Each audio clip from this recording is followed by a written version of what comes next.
ഓം ശാന്തി. 17/2/25 പ്രഭാതമുരളി ബാബ്ദാദ മധുബൻ. ബാബ പറയുന്നു, മധുരമായ കുട്ടികളെ, ബാബ നിങ്ങളുടെ അതിഥിയായി വന്നിരിക്കുകയാണ്. അപ്പോൾ നിങ്ങൾ ആദരവ് നൽകേണ്ടതുണ്ട്. ഏതുപോലെ സ്നേഹത്തോടെ വിളിച്ചുവോ അതേപോലെ ആദരിക്കുകയും വേണം. അനാദരവ് ഉണ്ടാകരുത്. ചോദ്യം: കുട്ടികളായ നിങ്ങൾക്ക് സദാ ഏതൊരു ലഹരി കയറിയിരിക്കേണ്ടതാണ്. അഥവാ ലഹരി കയറുന്നില്ലെങ്കിൽ എന്തു പറയും? ഉത്തരം: ഉയർന്നതിലും ഉയർന്ന വ്യക്തിത്വം ഈ പതീത ലോകത്തിൽ നമ്മുടെ അതിഥിയായി വന്നിരിക്കുന്നു. സദാ ഈ ലഹരി കയറിയിരിക്കേണ്ടതാണ്. എന്നാൽ നമ്പർ അനുസരിച്ചാണ് ഈ ലഹരി കയറുന്നത്. പലരും ബാബയുടേതായ ശേഷവും സംശയബുദ്ധിയായി കൈ ഉപേക്ഷിച്ചു പോകുന്നു. അപ്പോൾ ഇവരുടെ ഭാഗ്യത്തിൽ ഇതാണ് എന്ന് പറയും. ഓം ശാന്തി. ഓം ശാന്തി. 2 തവണ പറയേണ്ടി വരും. കുട്ടികൾക്കറിയാം, ഒന്നാണ് ബാബ, രണ്ടാമത്തേതാണ് ദാദ. 2 പേരും ഒരുമിച്ചാണല്ലോ. ഭഗവാന്റെ എത്ര ഉയർന്ന മഹിമയാണ് വർണ്ണിക്കുന്നത്. എന്നാൽ വാക്ക് എത്ര സിമ്പിളാണ്. God father. കേവലം ഫാദർ എന്ന് പറയുകയില്ല, ഗോഡ് ഫാദർ. ആ ഒന്ന് ഉയർന്നതിലും ഉയർന്നതാണ്. ആ ഒന്നിൻ്റെ മഹിമയും വളരെ ഉയർന്നതാണ്. ആ ഒന്നിനെ വിളിക്കുന്നതും പതീത ലോകത്തിലാണ്.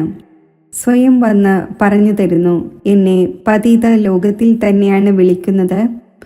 എന്നാൽ ആ ഒന്ന് എങ്ങനെയാണ് പതീത പാവനാകുന്നത്, എപ്പോഴാണ് വരുന്നത്, ഇത് ആർക്കും അറിയില്ല. പകുതി കൽപ്പം സത്യത്രേതായുഗങ്ങളിൽ ആരുടെ രാജ്യമായിരുന്നു, എങ്ങനെ ഉണ്ടായി, ആർക്കും ഇതറിയില്ല. പതീത പാവനായ ബാബ തീർച്ചയായും വരികയും ചെയ്യുന്നു. ആ ഒന്നിനെ ചിലർ പതീത പാവനൻ എന്ന് പറയുന്നു, ചിലർ ലിബറേറ്റർ എന്ന് പറയുന്നു. സ്വർഗത്തിലേക്ക് കൊണ്ടുപോകൂ എന്ന് വിളിക്കുന്നു. ഏറ്റവും ഉയർന്നതിലും ഉയർന്നതാണല്ലോ. ആ ഒന്നിനെ പതീത ലോകത്തിലേക്ക് വിളിക്കുന്നു. വന്ന് ഭാരതവാസികളായ നമ്മളെ ശ്രേഷ്ഠമാക്കൂ. ആ ഒന്നിൻ്റെ പൊസിഷൻ എത്ര വലുതാണ്, ഹയസ്റ്റ് അതോറിറ്റിയാണ്. രാവണ രാജ്യം ആയിരിക്കുമ്പോഴാണ് ആ ഒന്നിനെ വിളിക്കുന്നത്. ഇല്ലെങ്കിൽ ഈ രാവണ രാജ്യത്തിൽ നിന്നും ആര് മോചിപ്പിക്കുവാനാണ്? ഈ എല്ലാ കാര്യങ്ങളും കുട്ടികളായ നിങ്ങൾ കേൾക്കുന്നു. അപ്പോൾ ലഹരിയും കയറിയിരിക്കേണ്ടതാണ്. എന്നാൽ ഇത്രയും ലഹരി കയറുന്നില്ല. മദ്യത്തിൻ്റെ ലഹരി എല്ലാവർക്കും കയറുന്നു, ഇത് കയറുന്നില്ല. ഇതിൽ ധാരണയുടെ കാര്യമാണ്, ഭാഗ്യത്തിൻ്റെ കാര്യമാണ്. ബാബ വളരെ വലിയ വ്യക്തിത്വമാണ്. നിങ്ങളിലും ചിലർക്കൊക്കെ പൂർണ്ണ നിശ്ചയമുണ്ട്. അഥവാ നിശ്ചയം ഉണ്ടായിരുന്നുവെങ്കിൽ സംശയത്തിൽ വന്ന് ഓടിപ്പോകുന്നത് എന്തുകൊണ്ട്? ബാബയെ മറന്നുപോകുന്നു. ബാബയുടേതായി മാറി. പിന്നെ ബാബയുടെ കാര്യത്തിൽ ആരെങ്കിലും സംശയബുദ്ധിയാവുക സാധ്യമല്ല. എന്നാൽ ഈ ബാബ വണ്ടർഫുള്ളാണ്. ഇങ്ങനെ പാടപ്പെട്ടിട്ടുണ്ട്. ആശ്ചര്യപൂർവം ബാബയെ അറിയുന്നു. ബാബ എന്ന് പറയുന്നു, ജ്ഞാനം കേൾക്കുന്നു, കേൾപ്പിക്കുന്നു. അഹോമായ എന്നിട്ടും സംശയബുദ്ധിയാക്കി മാറ്റുന്നു. ബാബ മനസ്സിലാക്കിച്ചു തരുന്നു, ഈ ഭക്തിമാർഗത്തിലെ ശാസ്ത്രങ്ങളിൽ ഒരു സാരവുമില്ല. ബാബ പറയുന്നു, എന്നെ ആരും അറിയുന്നില്ല. കുട്ടികളായ നിങ്ങളിലും ആരെങ്കിലും നിലനിൽക്കുന്നത് പ്രയാസമാണ്.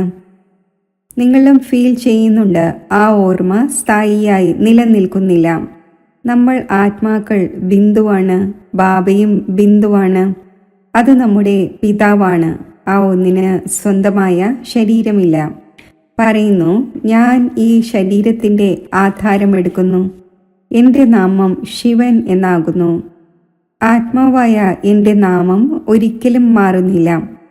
നിങ്ങളുടെ ശരീരത്തിൻ്റെ നാമം മാറുന്നു. ശരീരത്തിന് തന്നെയാണ് പേരിടുന്നത്. വിവാഹം നടക്കുമ്പോൾ പേര് മാറുന്നു. പിന്നെ ആ പേര് ഉറപ്പിക്കുന്നു. ഇപ്പോൾ ബാബ പറയുന്നു, നിങ്ങൾ ഇത് ഉറപ്പിക്കൂ, ഞാൻ ആത്മാവാണ്. ബാബ തന്നെയാണ് ഈ ഒരു പരിചയം നൽകിയത്. അതായത് എപ്പോഴെല്ലാം അത്യാചാരവും ഗ്ലാനിയും ഉണ്ടാകുന്നു, അപ്പോൾ ഞാൻ വരുന്നു. ചില വാക്കുകളെയും മുറുകെ പിടിക്കരുത്. ബാബ സ്വയം പറയുന്നു, എന്നെ കല്ലിലും മൺകട്ടയിലും തള്ളി എത്ര ഗ്ലാനി ചെയ്യുന്നു. കൽപ്പകൽപ്പങ്ങളിൽ ഇങ്ങനെ പതീതമാവുകയും ഗ്ലാനി ചെയ്യുകയും ചെയ്യുന്നു. അപ്പോൾ തന്നെയാണ് ഞാൻ വരുന്നത്.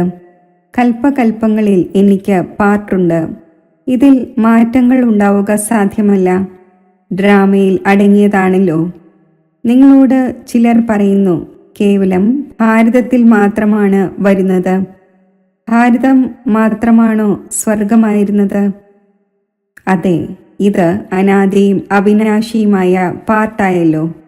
ബാബ എത്ര ഉയർന്നതിലും ഉയർന്നതാണ്. പതീതരെ പാവനമാക്കുന്നവനായ ബാബ പറയുന്നു, എന്നെ വിളിക്കുന്നത് തന്നെ ഈ പതീത ലോകത്തിലാണ്. ഞാനാണെങ്കിൽ സദാ പാവനമാണ്. എന്നെ പാവന ലോകത്തിൽ വിളിക്കേണ്ടതാണല്ലോ. പക്ഷേ ഇല്ല, പാവന ലോകത്തിൽ വിളിക്കേണ്ട ആവശ്യമേ ഇല്ല. പതീത ലോകത്തിൽ തന്നെയാണ് വിളിക്കുന്നത്, വന്ന് പാവനമാക്കൂ എന്ന്. ഞാൻ എത്ര വലിയ അതിഥിയാണ്. പകുതി കൽപ്പമായി എന്നെ ഓർമ്മിച്ചു വന്നു. ഇവിടെ ഏതെങ്കിലും വലിയ വ്യക്തികളെ വിളിക്കുകയാണെങ്കിൽ മിക്കവാറും 1-2 വർഷം വിളിക്കും. ഇന്നയാൾ ഈ വർഷം വന്നില്ലെങ്കിൽ അടുത്ത വർഷം വരും. ഈ ഒന്നിനെയാണെങ്കിൽ പകുതി കൽപ്പമായി ഓർമ്മിച്ചു വന്നു. ഈ ഒന്നിൻ്റെ വരവിൻ്റെ പാർട്ട് ഫിക്സ് ആയിരിക്കുകയാണ്. ഇത് ആർക്കും അറിയില്ല. വളരെ ഉയർന്നതിലും ഉയർന്ന ബാബയാണ്. മനുഷ്യർ ബാബയെ ഒരു ഭാഗത്ത് സ്നേഹത്തോടെ വിളിക്കുന്നു, മറുഭാഗത്ത് മഹിമയിൽ അടയാളങ്ങൾ വീഴ്ത്തുകയും ചെയ്യുന്നു. വാസ്തവത്തിൽ ഇത് വലുതിലും വലിയ ഗസ്റ്റ് ഓഫ് ഓണറാണ്, അഥവാ വലിയ മഹിമയുള്ള അതിഥിയാണ്. ആ ഒന്നിൻ്റെ ഓണർ അഥവാ മഹിമയ്ക്ക് അടയാളം വീഴ്ത്തിയിരിക്കുകയാണ്. ആ ഒന്ന് കല്ലിലും മൺകട്ടയിലും എല്ലാത്തിലുമുണ്ട് എന്ന് പറയുന്നു. എത്ര ഹയസ്റ്റ് അതോറിറ്റിയാണ്. വിളിക്കുന്നതും വളരെ സ്നേഹത്തോടെയാണ്, എന്നാൽ തീർത്തും വിഡ്ഢികളാണ്. ഞാൻ തന്നെയാണ് വന്ന് തൻ്റെ പരിചയം നൽകുന്നത്. ഞാൻ നിങ്ങളുടെ ഫാദറാണ്. എന്നെ ഗോഡ് ഫാദർ എന്ന് പറയുന്നു. എപ്പോഴാണോ എല്ലാവരും രാവണൻ്റെ തടവിൽ ആകുന്നത്, അപ്പോൾ തന്നെയാണ് ബാബയ്ക്ക് വരേണ്ടി വരുന്നത്. കാരണം എല്ലാവരും ഭക്തരാണ്, അഥവാ ബ്രൈഡ്സ് ആണ്, സീതമാരാണ്. ബാബയാണ് ബ്രൈഡ് ഗ്രൂം, രാമൻ. ഒരു സീതയുടെ കാര്യമല്ല, എല്ലാ സീതമാരെയും രാവണന്റെ ജയിലിൽ നിന്നും മോചിപ്പിക്കുന്നു. ഇത് പരിധിയില്ലാത്ത കാര്യമാണ്. ഇത് പഴയ പതീത ലോകമാണ്. ഇത് പഴയതാകുന്നതും വീണ്ടും പുതിയതാകുന്നതും ആക്യുറേറ്റ് ആണ്. ഈ ശരീരവും മറ്റുമാണെങ്കിൽ ചിലത് വേഗം പഴയതാകുന്നു, ചിലത് കൂടുതൽ ടൈം നടക്കുന്നു. ഇത് ഡ്രാമയിൽ ആക്യുറേറ്റായി അടങ്ങിയതാണ്. പൂർണ്ണമായും 5000 വർഷത്തിനു ശേഷം വീണ്ടും എനിക്ക് വരേണ്ടി വരുന്നു. ഞാൻ തന്നെയാണ് വന്ന് തൻ്റെ പരിചയം നൽകുന്നത്. സൃഷ്ടിചക്രത്തിൻ്റെ രഹസ്യം മനസ്സിലാക്കിച്ചു തരികയും ചെയ്യുന്നു. ആർക്കും എൻ്റെ തിരിച്ചറിവോ ബ്രഹ്മ വിഷ്ണു ശങ്കറിൻ്റെയോ ലക്ഷ്മി നാരായണൻ്റെയോ രാമൻ്റെയും സീതയുടെയുമോ തിരിച്ചറിവില്ല. ഡ്രാമയ്ക്കുള്ളിലെ ഉയർന്നതിലും ഉയർന്ന ആക്ടേഴ്സ് ഇവരാണ്. മനുഷ്യരുടെ കാര്യമാണ്. 8-10 കൈകളുള്ള മനുഷ്യരൊന്നുമില്ല. വിഷ്ണുവിന് 4 ഭുജങ്ങൾ എന്തുകൊണ്ട് കാണിക്കുന്നു? രാവണന്റെ 10 തല എന്താണ്? ഇത് ആർക്കും അറിയില്ല. ബാബ തന്നെയാണ് വന്ന് മുഴുവൻ വേൾഡിൻ്റെ ആദി മധ്യ അന്ത്യത്തിൻ്റെ നോളജ് പറഞ്ഞു തരുന്നത്. പറയുന്നു, ഞാൻ വലുതിലും വലിയ ഗസ്റ്റാണ്, എന്നാൽ ഗുപ്തമാണ്. ഇതും കേവലം നിങ്ങൾ മാത്രമാണ് അറിയുന്നത്. എന്നാൽ അറിഞ്ഞ ശേഷവും മറന്നു പോകുന്നു. ആ ഒന്നിൻ്റെ എത്ര റിഗാർഡ് വെക്കേണ്ടതാണ്, ആ ഒന്നിനെ ഓർമ്മിക്കേണ്ടതാണ്. ആത്മാവും നിരാകാരമാണ്, പരമാത്മാവും നിരാകാരമാണ്. ഇതിൽ ഫോട്ടോയുടെയും കാര്യമില്ല. നിങ്ങൾക്ക് ആത്മാവാണ് എന്ന നിശ്ചയം വരുത്തി ബാബയെ ഓർമ്മിക്കേണ്ടതുണ്ട്. ദേഹാഭിമാനം ഉപേക്ഷിക്കേണ്ടതുണ്ട്. നിങ്ങൾ സദാ അവിനാശിയായ വസ്തുവിനെ നോക്കണം. നിങ്ങൾ വിനാശിയായ ദേഹത്തെ എന്തിനു നോക്കുന്നു? ദേഹി അഭിമാനിയാകൂ. ഇതിൽ തന്നെയാണ് പ്രയത്നമുള്ളത്. എത്രത്തോളം ഓർമ്മയിലിരിക്കുമോ അത്രയും കർമാതീത അവസ്ഥ നേടി ഉയർന്ന പദവി നേടും. ബാബ വളരെ സഹജമായ യോഗം, അതായത് ഓർമ്മ പഠിപ്പിക്കുന്നു. യോഗം അനേകം പ്രകാരത്തിലുള്ളവയുണ്ട്. ഓർമ്മ എന്ന വാക്കു തന്നെയാണ് യഥാർത്ഥമായത്. പരമാത്മാവാകുന്ന ബാബയെ ഓർമ്മിക്കുന്നതിൽ തന്നെയാണ് പ്രയത്നമുള്ളത്. നമ്മൾ ഇത്രയും സമയം ഓർമ്മയിലിരുന്നു എന്ന് വിരളം പേരെ സത്യം പറയുന്നു. ഓർമ്മിക്കുന്നേയില്ലെങ്കിൽ കേൾപ്പിക്കുന്നതിൽ ലജ്ജ വരുന്നു. മുഴുവൻ ദിവസത്തിലും 1 മണിക്കൂർ ഓർമ്മയിലിരുന്നു എന്നെഴുതുന്നു. അപ്പോൾ ലജ്ജ തോന്നേണ്ടതാണല്ലോ. ആരെയാണോ ദിനരാത്രം ഓർമ്മിക്കേണ്ടത്? ഇങ്ങനെയുള്ള ബാബയെ നമ്മൾ കേവലം 1 മണിക്കൂറാണ് ഓർമ്മിക്കുന്നത്. ഇതിൽ വലിയ ഗുപ്ത പ്രയത്നമുണ്ട്. ബാബയെ വിളിക്കുന്നു. അപ്പോൾ ദൂരെ നിന്നും വരുന്ന ഗസ്റ്റ് ആയല്ലോ. ബാബ പറയുന്നു, ഞാൻ പുതിയ ലോകത്തിൻ്റെ ഗസ്റ്റ് ആകുന്നില്ല. വരുന്നത് തന്നെ പഴയ ലോകത്തിലാണ്. പുതിയ ലോകത്തിൻ്റെ സ്ഥാപന വന്നു ചെയ്യുന്നു. ഇത് പഴയ ലോകമാണ്. ഇതും ആരും യഥാർത്ഥമായി അറിയുന്നില്ല. പുതിയ ലോകത്തിൻ്റെ ആയുസ് തന്നെ അറിയുന്നില്ല.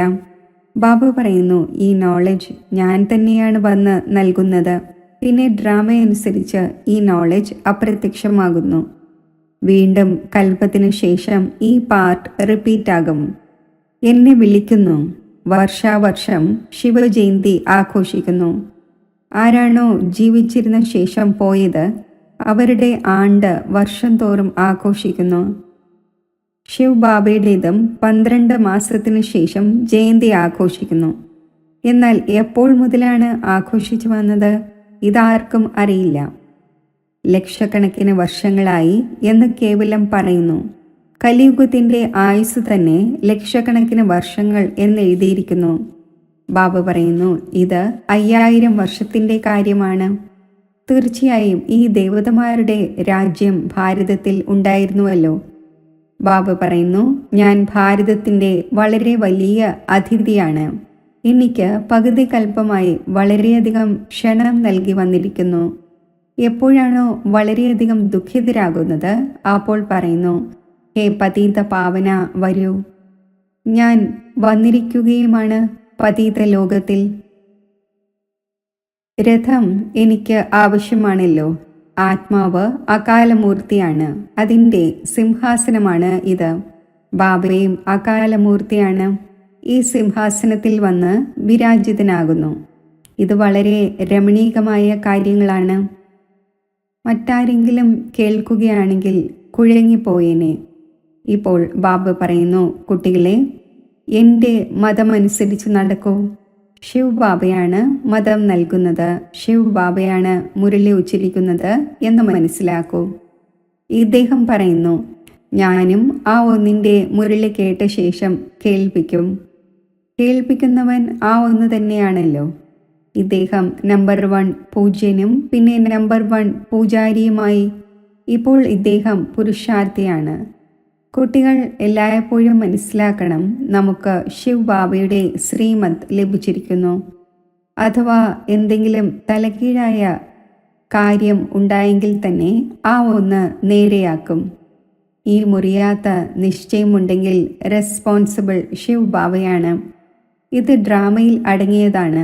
വിഘ്നങ്ങൾ ഉണ്ടാവുക തന്നെ ചെയ്യും. വളരെ കടുത്ത വിഘ്നങ്ങൾ ഉണ്ടാകുന്നു. സ്വന്തം കുട്ടികളുടെയും വിഘ്നമുണ്ടാകുന്നു. അപ്പോൾ എല്ലായ്പ്പോഴും മനസ്സിലാക്കൂ, ശിവ് ബാബയാണ് മനസ്സിലാക്കിച്ചു തരുന്നത്.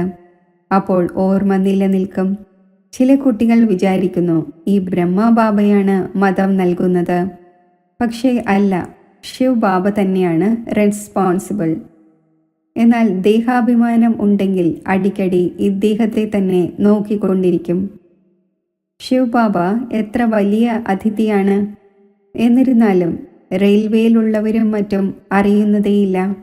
നിരാകാരനെ എങ്ങനെ തിരിച്ചറിയുവാനാണ് അഥവാ മനസ്സിലാക്കുവാനാണ്? ആ ഒന്ന് രോഗബാധിതമാവുക സാധ്യമല്ല. അപ്പോൾ രോഗത്തിൻ്റെ മറ്റും കാരണം ഇദ്ദേഹവുമായി ബന്ധപ്പെട്ടതാണ് എന്ന് പറഞ്ഞു തരുന്നു. അവർക്കെന്തറിയാം ഇദ്ദേഹത്തിൽ ആരാണുള്ളതെന്ന്? കുട്ടികളായ നിങ്ങളും നമ്പർ അനുസരിച്ചാണ് അറിയുന്നത്.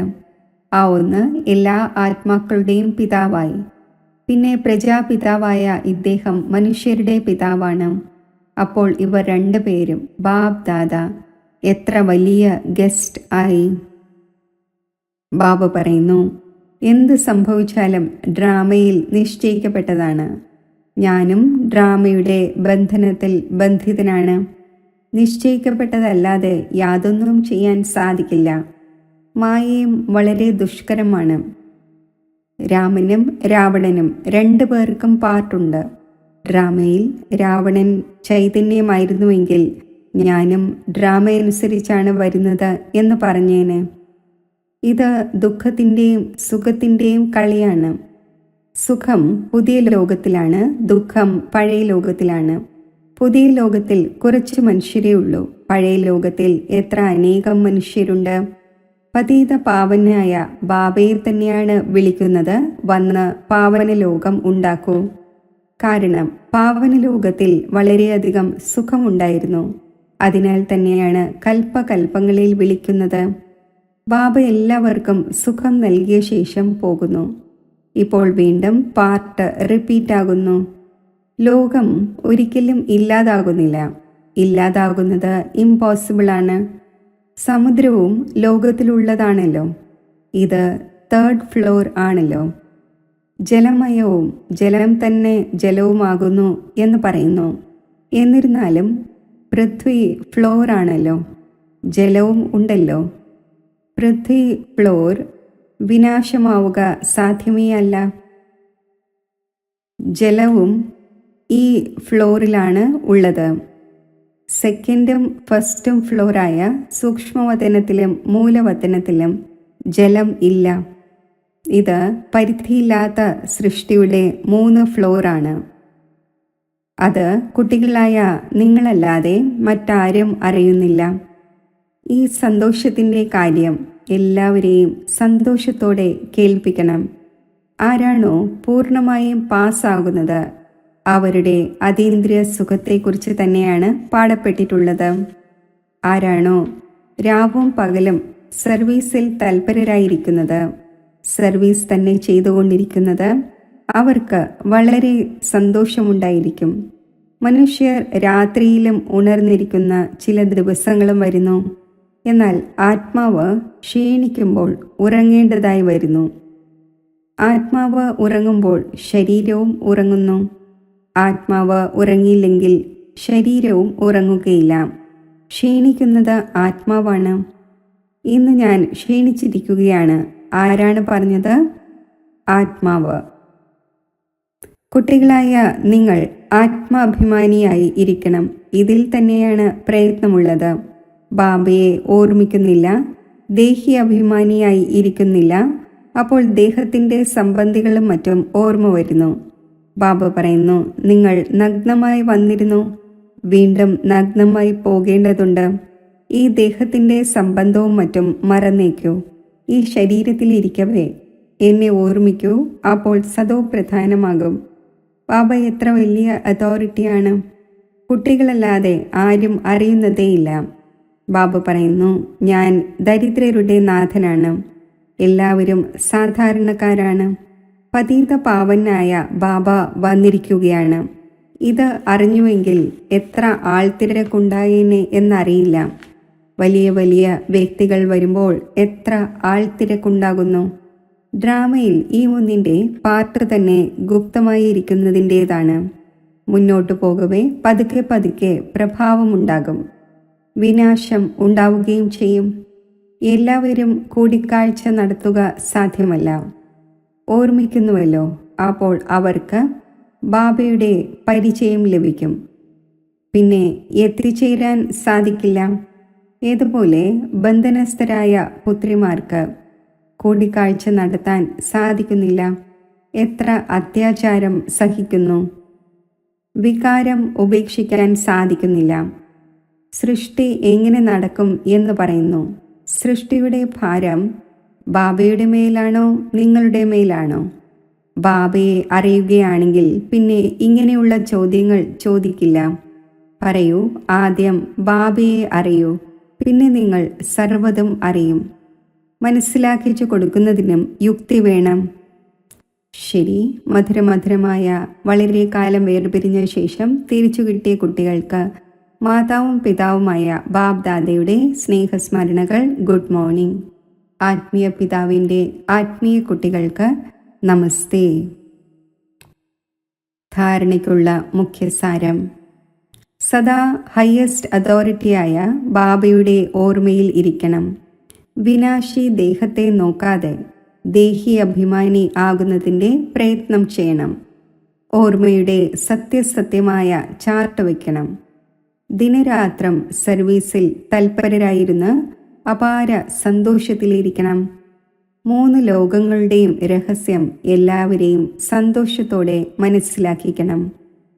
ശിവബാബ ഏതൊരു ശ്രീമത്ത് നൽകുന്നുവോ അതിൽ മുറിയാത്ത നിശ്ചയം വെച്ച് നടക്കണം. ഏതൊരു വിഘ്നം വന്നാലും ഭയപ്പെടരുത്. റെസ്പോൺസിബിൾ ശിവബാബയാണ്. അതിനാൽ സംശയം വരരുത്. വരദാനം: ശ്രേഷ്ഠ വേളയുടെ ആധാരത്തിൽ സർവപ്രാപ്തികളുടെയും അധികാരം അനുഭവിക്കുന്ന പദമാപദം ഭാഗ്യശാലിയായി ഭവിക്കട്ടെ. ആരാണോ ശ്രേഷ്ഠ വേളയിൽ ജന്മമെടുക്കുന്ന ഭാഗ്യശാലി കുട്ടികൾ, അവർ കഴിഞ്ഞ കൽപ്പത്തിലെ ടച്ചിങ്ങിൻ്റെ ആധാരത്തിൽ ജന്മമെടുക്കുമ്പോൾ തന്നെ തൻ്റേതാണെന്ന അനുഭവം ചെയ്യുന്നു. അവർ ജന്മമെടുക്കുമ്പോൾ തന്നെ സർവ പ്രോപ്പർട്ടിയുടെയും അധികാരിയാകുന്നു. ഏതുപോലെ ബീജത്തിൽ മുഴുവൻ വൃക്ഷത്തിൻ്റെ സാരം അടങ്ങിയിരിക്കുന്നുവോ അതേപോലെ നമ്പർ 1 വേളയിലുള്ള ആത്മാക്കൾ വരുമ്പോൾ തന്നെ സർവസ്വരൂപത്തിൻ്റെയും പ്രാപ്തിയുടെ ഖജനാവിൻ്റെ അനുഭവിയായി മാറുന്നു. അവർ ഒരിക്കലും സുഖത്തിൻ്റെ അനുഭവമുണ്ടാകുന്നു, ശാന്തിയുടേത് ഉണ്ടാകുന്നില്ല. ശാന്തിയുടേതുണ്ടാകുന്നു, സുഖത്തിൻ്റെയോ ശക്തിയുടെയോ ഉണ്ടാകുന്നില്ല എന്ന് ഒരിക്കലും പറയില്ല. സർവ അനുഭവങ്ങൾ കൊണ്ടും സമ്പന്നമായിരിക്കും.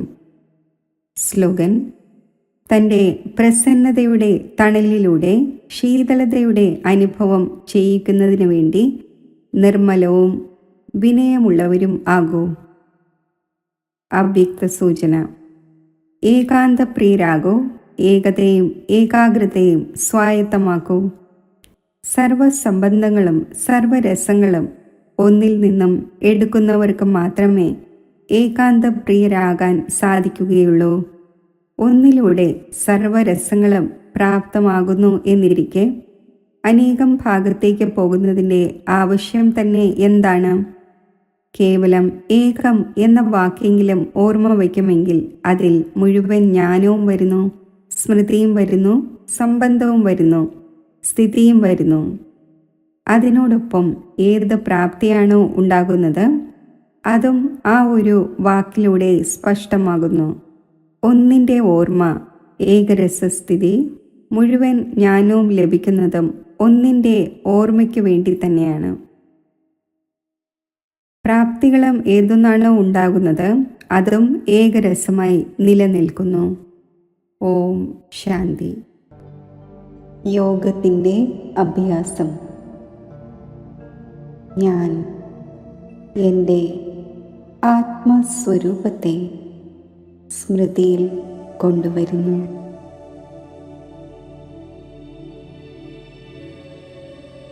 മസ്തകമധ്യത്തിൽ പ്രകാശിക്കുന്ന ആത്മനക്ഷത്രത്തിൽ എൻ്റെ മനസ്സിനെ സ്ഥിരമാക്കുന്നു.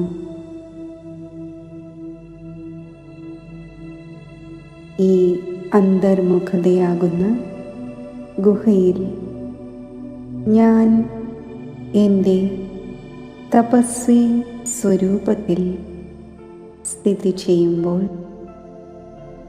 സ്വച്ഛവും ശക്തിശാലിയുമായ എൻ്റെ ആത്മസ്വരൂപത്തിൻ്റെ അനുഭവത്തിൽ ഞാൻ സ്ഥിതി ചെയ്യുന്നു.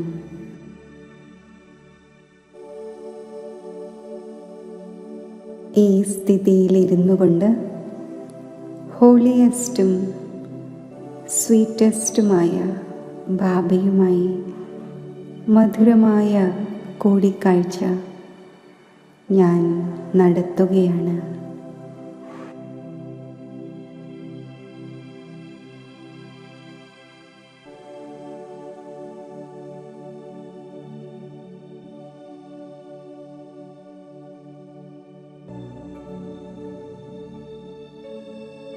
ബാബയുടെ കൂട്ടുകെട്ടിൻ്റെ ആത്മീയ അലൗകിക നിറം എന്നിൽ പതിയുമ്പോൾ ഞാനും ഹോളി ഹംസമായി മാറുന്നു.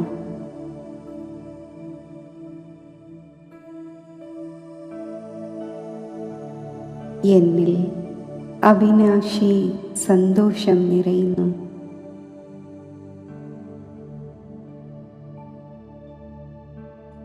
ഞാൻ എൻ്റെ ഹോളിയസ്റ്റ് സ്ഥിതിയിൽ സ്ഥിതി ചെയ്യുന്നു.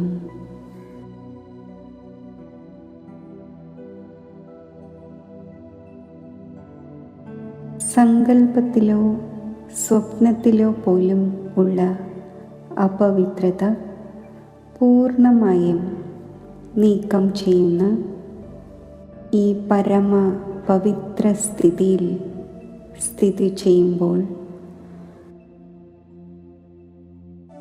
പരമോന്നതമായ ആത്മീയ സുഖത്തിൻ്റെയും ശാന്തിയുടെയും അനുഭവം എനിക്കുണ്ടാകുന്നു.